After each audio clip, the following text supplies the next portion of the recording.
je ne peux pas comprendre qu'un député digne de ce nom, qu'on l'appelle à une invitation ou à une réunion à huis clos, dans le cadre de nos fonctions et dans le cadre des services, et que ce soit ces députés qui sortent de l'Assemblée, qui sortent de cette réunion pour aller divulguer même les contenus de la réunion dans des chaînes de radio télévisées. C'est vraiment une entorse terrible et c'est condamnable. Je crois que je demanderai à l'Assemblée ou à la plénière de se saisir de ce dossier, parce que j'ai recours à notre règlement intérieur, à son article 102, alinéa 2, qui stipule ceci: de la discipline d'un député, les députés ont l'obligation de sauvegarder à tout moment l'honneur et la dignité de ses fonctions,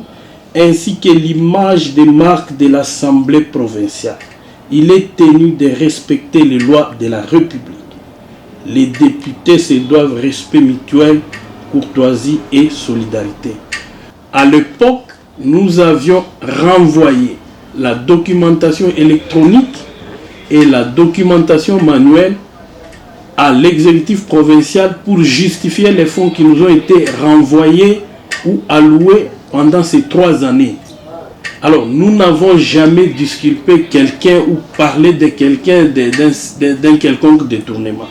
Alors, dans nos prérogatives pour la bonne marche de notre institution, nous avons demandé aux députés de venir dans une séance de travail dans laquelle nous devrions justifier un certain nombre de choses.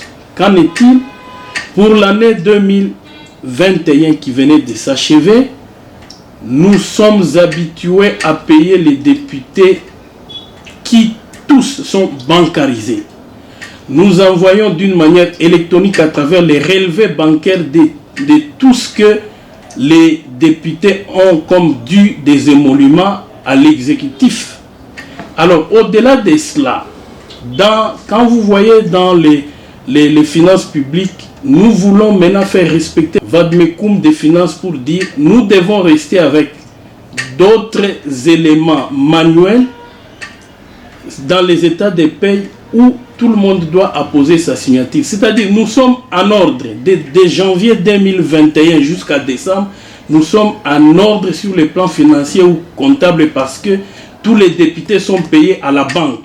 Et nous avons des relevés bancaires qui expliquent que tel et tel autre député a perçu son dû comme émolument. Au-delà de ces émoluments électroniques et bancaires, nous nous sommes dit nous devons rester avec les états de paye manuels. Voilà la raison pour laquelle nous avons dit que tous les députés doivent venir apposer leur signature sur les listes de paye que nous envoyons dorénavant à la banque avant que la banque ne puisse décaisser l'argent dans les comptes de ces derniers. C'est ce que nous avons fait. C'est une situation administrative routinière que nous avons fait. Rien à voir avec les justificatifs, avec tout ce que les collègues ont raconté, des histoires rocambolesques. Je ne comprends du tout, absolument rien. Mais moi, je refuse catégoriquement et je réfute tous ces propos mensongers qu'il est en train de distiller à travers sa chaîne de radio et à travers toutes les autres chaînes de télévision.